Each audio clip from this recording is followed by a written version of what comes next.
Precious people, last time we talked about making resolution, making resolve. We were talking about Daniel, who, despite being a captive, despite being a slave for the Babylonian king, he made up his mind not to defile himself with a kingly diet. So today, I wish to continue from where we left. I want to continue on part B of making resolve, where we said it is impossible to serve God without making a resolve. It is impossible to serve God, to follow God without deciding and making up your mind to serve God.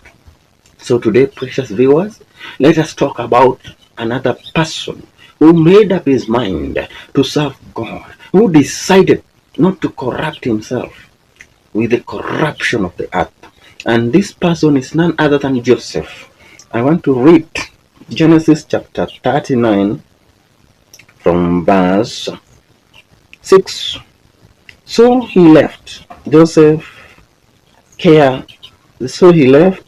Joseph's care everything he had with Joseph's charge. He did not concern himself with anything except the food he ate. We are told about Potiphar, who left his house, every activity in his house, he left it under the care of Joseph. And we are told, now Joseph was well built and handsome, and after a while, his master's wife took notice of Joseph and said, "Come to bed with me." The Bible is saying that when Potiphar left everything in the care of Joseph, now Joseph was a handsome and well-built man, but something happened. A mistake occurred that out of his hard work, out of his zeal to serve, he was noticed. He was noticed by his dedication. But besides his dedication, he was handsome. He was good-looking. And now the devil took notice of that. The devil entered this woman called Potiphar's wife, and she lusted at him. And then finally she comes to him head on without beating the bush. She just came to him and told him, "Hey, come to bed with me. Make love to me." And what did Joseph do? But he refused. He said, "With me in charge," he told her, "my master did not concern himself with anything in the house. Everything he owns, he has entrusted to my care. No one in his house is greater in this house than I am. My master has withheld nothing from me except you, because you are his wife. How then could I do such a wicked thing and sin against God?" And though she spoke to Joseph day after day, he refused to go to bed with her or even to be with her. One day he went to the house to attend his duties, and none of the household servant was inside. She caught him by his cloak and said, "Come to bed with me." But he left his cloak in her hand and ran out of the house. The Bible is telling us that Potiphar's wife became obsessed with Joseph. She became obsessed such that she was pursuing him with so much fire and so much zeal. But I am moved here. I am so happy that Joseph refused, that he refused to be blackmailed. He refused to do what this woman wanted.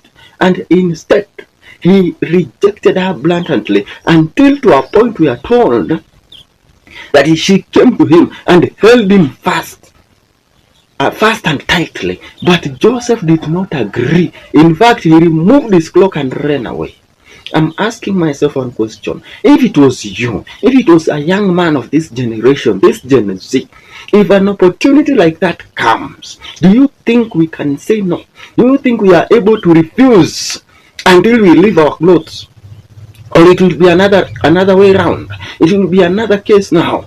If it were you who was Joseph, if we are talking about you, maybe we could have been talking about a person who is in prison right now because he was caught sleeping with another man's wife. But Joseph refused. He refused until he ran away, because he's saying that he cannot do such a wicked thing to God. How can I do such a wicked sin against my God? He had made up his mind to follow God. He had made up his mind to serve God. Let this challenge you today, that he rejected sin until he did not see the advantages. He did not see the benefits of falling to sin. He did not see the advantages of mpango wa kando. He did not see the advantages of being a side chick. I don't know what you call it. That he did not see that.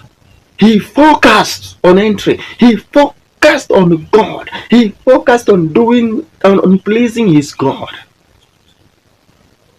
And after deciding to serve God, that is when you realize that you can never please God unless you have a resolve in your heart, unless you have made up your mind that nothing and nobody is going to shake you out of your path. So don't ever allow anybody to shake you out of your way. Just make up your mind, follow God, serve God, please God, and worship God, and all will be well. I thank God so much for this far. I thank you so much for watching our videos. May the Lord bless you. May the Lord give you favor, even as you seek more grace before him. And I plead with you that don't give in to pressure. Don't give in to some wicked pleasures. No. Just serve God with holiness, and know that without holiness, no one will see the Lord. May the Lord bless you. May the Lord see you through. And I know that God is going to raise you another level.